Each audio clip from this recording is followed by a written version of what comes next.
तरह की प्लानिंग, कितनी तरह की साजिश, कितने सारी वजहें, अलग अलग क्राइम की अलग अलग कहानियाँ अक्सर आप सुनते रहते हैं। लेकिन आज जो कहानी आपको सुनाने जा रहा हूँ, इसमें कातिल की सारी प्लानिंग सही थी। कत्ल किया, कत्ल के बाद लाश के साथ 40 घंटे तक एक घर के अंदर, फिर लाश को एक ट्रॉली बैग में रखना है। बैग के साइज़ के हिसाब से लाश फिट नहीं बैठ रही तो उसके दोनों पैर काट दिए, ट्रॉली बैग में रखा, इंतज़ार किया कि कुछ ब्लड सूख जाए। 40 घंटे बीत गए। इसके बाद अब उस लाश को उस बैग के साथ हुगली नदी में फेंकने की प्लानिंग थी। सब कुछ ठीक था, टैक्सी भी की, फिर 2 टैक्सी बदली, फिर मौके पर पहुंचे, सब कुछ हुआ।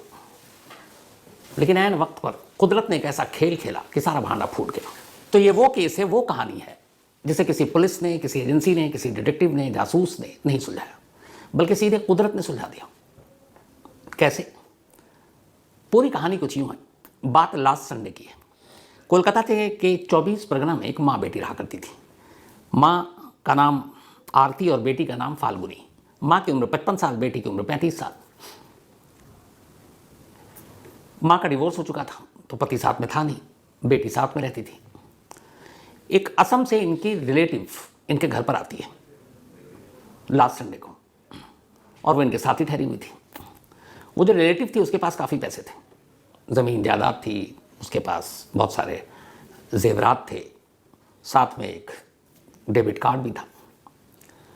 अब माँ बेटी की नज़र उसकी दौलत पर थी और इत्तेफाक से वो खुद चलकर उनके घर तक आ गई। अब इन्होंने सोचा कि अगर इस लेडी को मार दें तो इसकी सारी दौलत, इसके जेवर, इसके जो बैंक में पैसे हैं एटीएम के थ्रू, वो सब भी निकाल लेंगे और किसी को पता भी नहीं चलेगा। माँ बेटी ने साजिश रच ली। लास्ट संडे की शाम करीब 4 से 5 के बीच में जब वो मेहमान, उसकी उम्र भी करीब 50 साल थी, वो घर पे थी, तो माँ बेटी ने मिलकर अचानक उसे पकड़ा और उसका सर दीवार पर तब तक मारती रही जब तक कि वो बेहोश हो गई और फिर बाद में मर नहीं गई। ये बात है संडे 4 to 5 PM के बीच की। अब उस मेहमान का कत्ल हो गया। इसके बाद लाश उसी कमरे में, इन्होंने दीवार, फर्श सब साफ किया। अब यह है कि क्या करें। अब ये किराए के घर में रहते थे उत्तर नॉर्थ 24 परगना में। आसपास कंजेस्टेड काफ़ी सारे घर। अब उस लाश को कैसे बाहर ले जाए। अब माँ बेटी सोचती हैं, पूरी संडे की रात सोचती रही, सारी सफाई करके लाश को बाथरूम में रख दिया कि क्या करें। अब मंडे आ गया तो उन्हें लगा कि इस तरीके से तो लाश को किसी और सूरत में ले नहीं जा सकते। फिर आए किसी की हेल्प लें तो डर ये हुआ कि हेल्प लेंगे तो खुलासा हो जाएगा, कल को वो भी फिर पैसे और प्रॉपर्टी और जेवर, पैसे सब चीज़ में हिस्सा मांगेगा और क्या पता मुकर भी जाए, पकड़वा दे। तो माँ बेटी ने तय किया कि नहीं, जो भी होगा हम दोनों मिलकर करेंगे। पर कैसे? फिर उन्होंने मंडे को ये तय किया कि इसकी लाश को एक ट्रॉली बैग में भरेंगे और इसके बाद ले जाकर दूर एक घाट में, जो नदी है वहाँ पर, उस जगह से करीब 20 किलोमीटर दूर एक कुम्हार टोली घाट है। तो कुम्हार टोली इलाके में घाट, वहाँ पर ले जाकर इसको नदी में फेंक देंगे, किसी को पता नहीं चलेगा, बैग बहते हुए चली जाएगी। इत्तेफाक से कुम्हार टोली में ये माँ बेटी बहुत अरसा पहले रहा करती थी किराए के घर में। बाद में ये नॉर्थ 24 परगना शिफ्ट हो गई थी। तो अब दोनों माँ बेटी ने यही तय किया कि इसको नदी में फेंकेंगे, किसी को पता नहीं चलेगा। अब क्या होता है कि लाश को घर से निकालें कैसे। तो बैग के अंदर अगर लेकर जाएंगे तो लगेगा कि सामान लेकर जा रहे हैं। अब बेटी जाती है मार्केट, एक न्यू ट्रॉली बैग खरीद कर लेकर आती है और सबसे बड़े साइज़ का बैग लेकर आती है।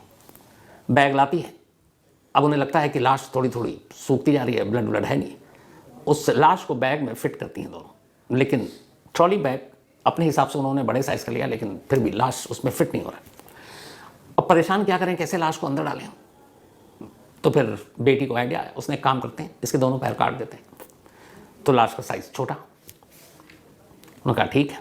उसके बाद वो आरी खरीद के लेकर आती हैं, फिर लाश के पैर काटती हैं दोनों। पैर काटने के बाद अब बिना पैर के उस लाश को ट्रॉली बैग में रखती हैं, ट्रॉली बैग में वो लाश फिट।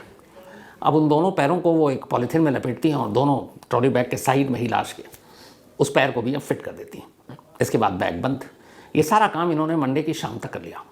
अब इंतज़ार कर रहे हैं कि रात हो तो इस बैग को लेकर निकले। 20 किलोमीटर का सफ़र तय करना है, 20 किलोमीटर के बाद इस लाश को ठिकाने लगाना है। रात हुई, कई बार दोनों घर के बाहर गई, लेकिन पूर्व है मन में कि बैग को लेकर निकलेंगे रात को, पता नहीं कोई पूछ ना ले, कोई टोक ना दे, कोई देख ना ले। अब इधर ये भी है कि करीब करीब 35-36 घंटे हो गए लाश को घर में रखे हुए। बदबू भी आ सकती है, लाश ख़राब हो सकती है, तो फिर और डर और आजकल वैसे ही अगर किसी घर से बदबू आती है तो फ़ौरन पुलिस के पास फ़ोन पहुंच जाता है। तो ये सारी चीज़ें भी इनके दिमाग में चल रही हैं। फिर पूरी रात निकल गई। उन्होंने कहा कि देर रात अगर निकलेंगे तो लोगों की नज़र ज़्यादा पड़ेगी, एक आदमी भी देख ले और टोक ले और फिर रास्ते में कहीं पुलिस वाले दिखाई दे तो क्या होगा। तो उन्होंने कहा काम करते हैं, सुबह सुबह चलते हैं, ताकि सुबह कई लोग होता है स्टेशन जा रहे हैं, एयरपोर्ट जा रहे हैं। तो उन्होंने कहा ठीक है। ट्यूसडे की सुबह, अब करीब 40 घंटे लगभग हो चुके हैं कत्ल को, पूरी रात ये जागी रही। ट्यूसडे की सुबह करीब 5:15 बजे दोनों तैयार होती हैं, बैग को लेकर बाहर आती हैं, एक ऐप के ज़रिए टैक्सी बुक करती हैं और उस टैक्सी में उस बैग को रखकर निकल पड़ती हैं। अब इनको वहाँ से जो जाना था, एक दुलतला जगह है जो मध्य ग्राम के पास है, वहाँ तक 130 रुपये किराया आया और इन्होंने जानबूझकर अपनी मंजिल जहाँ पे जाना था एक ही टैक्सी से नहीं जाने का फैसला किया था ताकि किसी को शक ना हो। अब बैग भारी वजनी दोनों ने उठाया, माँ बेटी ने किसी तरह उसको रखा डिक्की में। ड्राइवर को भी कोई शक ही नहीं हुआ क्योंकि ड्राइवर ने देखा कि इस वक्त बहुत सारे लोग स्टेशन या जो एयरपोर्ट जाते हैं, उसने कई बार बैग उठाने में मदद भी की, तो वह हेवी होता है क्योंकि लोग जब एक शहर से दूसरे शहर जाते हैं तो सामान, कपड़े, बहुत सारी ज़रूरत की चीज़ें होती हैं जिससे वजन बढ़ जाता है। तो ड्राइवर के लिए कोई अनयूजुअल नहीं था। और सबसे बड़ी बात यह थी कि ड्राइवर को तब शक होता है जब सामने वाला नर्वस हो, घबराया हुआ, उसके चेहरे पे कुछ परेशानी हो।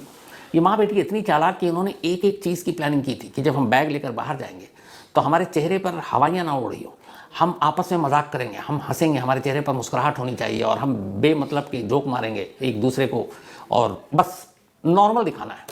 तो माँ बेटी जब बैग लेकर आई और जिस तरीके से खिलखिलाकर हंस रही थी, बातें कर रही थी, ड्राइवर को शक भी होना था वो भी नहीं हुआ। उसने बाकायदा बैग उठाकर डिक्की में भी रख दी, मदद भी कर दी, हेवी भी था। और माँ बेटी पूरी कार में भी बैठकर जबरन एक दूसरे के साथ हंस रही हैं, बातें कर रही हैं। अब ऐसे में कौन सा ड्राइवर को शक होगा। तो खैर सफ़र पूरा हुआ और 130 रुपये मंजिल आ गई, दुलतला के पास। कार रुक गई। अब दोनों लेडी वहाँ से उतरती हैं। उतरने के बाद सड़क किनारे खड़ी हैं। अब वहाँ से इन्होंने एक दूसरी टैक्सी करनी थी जो कुमार टोली घाट तक इनको ले जाता और ये इनकी प्लानिंग का हिस्सा था। अब वहाँ पर जब रुकते हैं एक सफ़ेद टैक्सी आती है, इत्तेफाक से उस सफ़ेद टैक्सी को एक जगह सीसीटीवी कैमरे ने कैद भी किया। तो अब माँ बेटी उस सफ़ेद टैक्सी में बैठ जाती हैं, वो रखती हैं उसके अंदर बैग फिर से डिक्की में। और यहाँ पे भी वही इनका फॉर्मूला कि आपस में खूब बातें कर रही हैं, हंस रही हैं, एकदम जैसे बस इनसे बेहतर माँ बेटी को है ही नहीं। ड्राइवर को यहाँ भी शक नहीं हुआ। ये सफ़र था करीब 17 किलोमीटर का। 17 किलोमीटर के सफ़र पूरा करने के बाद ये सुबह पहुँचती हैं कुमारगुली घाट। 600 रुपये टैक्सी वाले को देती हैं, बैग उतार लेती हैं। अब घाट किनारे बैग उतारने के बाद उस वक्त जो टाइम हुआ था इनका 5:30 बजे निकली थी और अब टाइम हो रहा था लगभग 6:20 सुबह के, जब ये कुमारटोली घाट पहुंची। इन्होंने चूंकि इस इलाके में रही थी, इस घाट के बारे में उन्हें जानकारी थी कि सुबह सुबह बहुत कम लोग यहाँ होते हैं तो आसानी से वहाँ चली जाएंगे।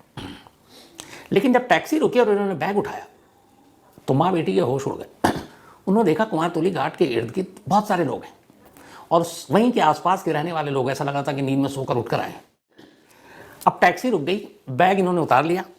अब बैग इतना हैवी कि इनसे चला भी नहीं जा रहा लेकर। ऊबड़ खाबड़, अगर उसमें व्हील भी है, पहिया भी है, तो वो सपाट पे बेहतर चलता है, उस पर कैसे, वो तो घसीटना ही पड़ेगा। अब लोगों की भीड़ और लोग देख रहे हैं कि दो औरतें एक बड़ा सा सूटकेस, बड़ा सा ट्रॉली बैग लेकर बड़ी मुश्किल से उसको घसीटते हुए ले जा रही हैं। उन्हें लगा सुबह सुबह घाट के पास इतना बड़ा बैग लेकर ये दोनों महिलाएं क्यों। लेकिन उन दोनों महिलाओं को भी ये कि शक ना हो, वैसी मुस्कुरा रही, हंस रही हैं। लेकिन लोगों को अटपटा लगा। अच्छा, इधर भीड़ देखकर माँ बेटी को अटपटा लग रहा है कि उनके प्लान के हिसाब से तो यहाँ था नहीं कुछ ऐसा, तो ये इतनी भीड़ कहाँ से आ गई। थोड़ी देर में पता चला कि ठीक 6:10 पर ट्यूसडे को लास्ट कोलकाता में एक भूकंप आया था। अभी लास्ट वीक दिल्ली में भी आया था, लास्ट वीक बहुत ज़ोर का था वो, करीब 5:36 पे। पहली बार मुझे इतना ज़्यादा फील हुआ था, पूरा बेड हिलने लगा था और आवाज़ आई थी तब, क्योंकि भूकंप का एपिक सेंटर दिल्ली में ही था। तो वहाँ उस दिन कोलकाता में 6:10 पर भूकंप आया। जब भूकंप आया तो लोगों को एहसास हुआ, लोग डर के मारे, जब भूकंप होता है तो खुले में भागते हैं, किसी बिल्डिंग इमारत के इर्द गिर्द न खड़े हों, ये बताया जाता है। तो जितने भी इर्द गिर्द के लोग थे वो उस भूकंप की वजह से घर से निकल कर खुले में इस घाट किनारे आकर खड़े हो गए। अब सारे एक दूसरे से भूकंप के बारे में बात कर रहे हैं और उसी भीड़ में अचानक एक कार रुकती है और कार से दो महिलाएं उतरती हैं और एक बैग लेकर, और वो बैग इतना हेवी कि दोनों खींच भी नहीं पा रही हैं। लोगों का ध्यान उनकी तरफ जाता है। इत्तेफाक से उसी वक्त एक साइकिल वाला इन दोनों महिलाओं के पास से गुजरता है। उसे ये भी लगा कि दो महिलाएं जा रही, शायद मदद कर दूं उनको, इतनी मुश्किल हो रही बैग खींचने में। लेकिन इससे पहले कि वो मदद के लिए हाथ बढ़ाता, अचानक वो उसकी नज़र ट्रॉली बैग पे पड़ती है और उसे लगता है कि इस बैग में खून लगा हुआ है। अब उसका माथा थोड़ा सा ठनका कि ये क्या है। वो साइकिल रोकता है और पूछता है कि इतना भारी बैग है और इसमें खून लगा हुआ है, यह है क्या। इत्तेफाक से जब वो ये बात कर रहा है, अब चूंकि भीड़ है भूकंप की वजह से बाहर आएगी और ये बैग लेकर चल रही है, लोगों को अब डाउट हो रहा है, क्योंकि हाल के वक्त में ऐसी बहुत सारी कहानियां मीडिया, सोशल मीडिया, अखबार में सब जगह आई हैं कि लाश को ठिकाने लगाने के लिए बड़े बड़े बैगों का इस्तेमाल होता है। तो लोगों के दिमाग में भी है, सुबह का वक्त है, लोग भूकंप की वजह से डरकर भाग रहे हैं घर से बाहर, और ये 2 महिलाएं पूरे बैग समेत आई हुई हैं, तो ये अटपटा लग रहा है। तब वो साइकिल वाला जब कहता है, इत्तेफाक से उसमें से एक उस वक्त वीडियो बनाना शुरू कर देता है। अब साइकिल वाला बोल रहा है उससे कि इस बैग में क्या है दिखाओ। वो अब परेशान, खून के निशान। तो अचानक उनमें से एक कहती है कि हमारे एक कुत्ता है वो मर गया, तो उसी को हमने बैग में रखा है और यहाँ फेंकने के लिए लाए। इत्तेफाक से जब ये बातचीत चल रही थी, एक बंदा उस वीडियो को रिकॉर्ड कर रहा है। अब पहले आप वो वीडियो देखिए, जब रंगे हाथ उस साइकिल वाले ने ब्लड स्टेन यानी खून के निशान देखे ट्रॉली बैग पर, और वो उससे कह रहा है कि बैग में क्या है, बैग खोल कर दिखाओ। ये पूरा वीडियो सब रिकॉर्ड हुआ।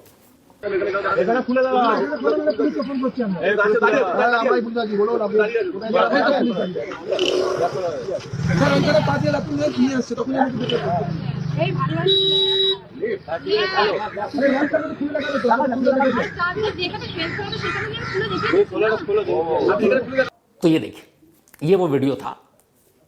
एक कातिल माँ बेटी एक लाश को ठिकाने लगाने जा रही है और रंगे हाथ सिर्फ भूकंप आ गया और उसकी वजह से लोगों की निगाहें पड़ गई। अब वो कह रहा है, अब माँ बेटी इसके बावजूद तमाम कोशिश कर ली, वो बैग खोलने को तैयार नहीं। तब तक अब भीड़ बढ़ती जा रही है, क्योंकि बड़ा अटपटा लग रहा है कि सुबह सुबह एक तो भूकंप के झटके, ऊपर से ये झटका कि ये महिलाएं सूटकेस में खून लगा हुआ है, बैग खोलने को तैयार नहीं।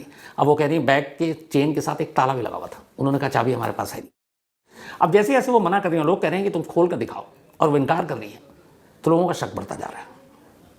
धीरे धीरे भीड़ बढ़ती गई। इत्तेफाक से आसपास में बीट अफसर, पुलिस वाले घूमते रहते हैं।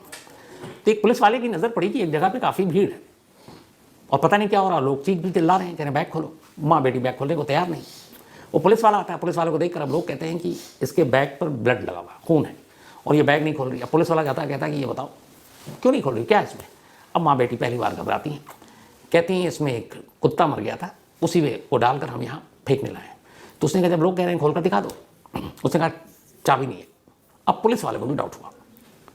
इधर भीड़ चीख रही है कि खोलो खोलो, पुलिस वाला भी दबाव में आ गया। पुलिस वाले ने ताला तोड़ा। ताला तोड़ने के बाद सिर्फ थोड़ा सा चेन खोला, वो इंसानी हाथ और सारी चीज़ें दिख गई। उसने फ़ौरन छोड़ दिया।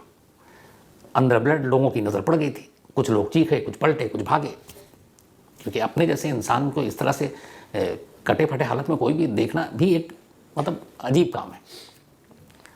तो अब सामने लाश, पुलिस वाला बदहवास, लोग घबराए। अब लोगों ने जब देखा कि लाश है, तो अब लोगों की भीड़ उन माँ बेटी पर टूट पड़ी। अब वो लगभग मार ही देते, वो तो बेचारा पुलिस वाला था। फिर उसने लोगों को धक्का दिया, हटाया, बोला कि देखो कानून को अपना काम करने दो। फिर बाकी पुलिस वाले पहुँचे।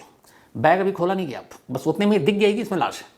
उसके बाद पुलिस वाले आते हैं, माँ बेटी को कुछ पुलिस वाले गाड़ी में बिठाते हैं, बाकी लोगों की मदद से उस बैग को गाड़ी में रखा जाता है और फिर उस गाड़ी को सीधे पुलिस स्टेशन ले जाया जाता है। अब नज़दीकी पुलिस स्टेशन में ले जाने के बाद पहली बार बैग को खोला जाता है। उससे पहले वीडियोग्राफर को बुला लिया गया कि तुम शूट करो, और सारी चीज़ें, फॉरेंसिक टीम पहुंच गई। उनकी मौजूदगी में अब उस बैग को खोला जाता है। जैसे ही बैग खुलता है, अंदर एक महिला की लाश मिलती है, दोनों पैर उसके कटे हुए, साइड में रखे हुए, फिट करने के लिए। अब माँ बेटी से पूछताछ होती है, तब वो कहानी बताती है कि 40 घंटे पहले उन्होंने असम के जोरहट से आई, ये दूर की एक रिलेटिव थी, पैसे के लालच में मार दिया था।